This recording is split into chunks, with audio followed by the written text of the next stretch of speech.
Thank you, Mr. Speaker. It's my delight to announce that on July 6th, it was His Holiness the Dalai Lama's 79th birthday, and I celebrated with almost 1,000 Tibetans, and of course Tibetans around the world celebrated as well as others.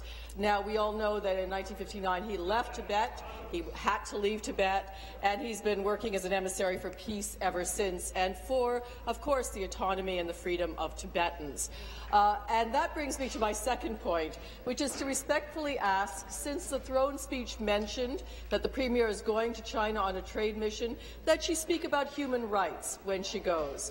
You know, I was in Westminster just after the election for the Commonwealth Parliamentary Association conference, and there the Home Secretary's office said quite clearly the Premier of China was arriving, they signed a $40 billion trade deal, but, he said, we spoke about human rights.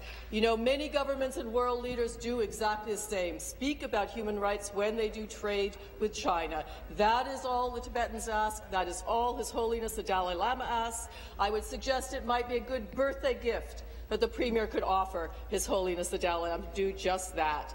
The Premier has talked about governing from the activist centre. Well, the activist centre talks not only about trade, but also speaks about human rights. Thank you, Mr. Speaker.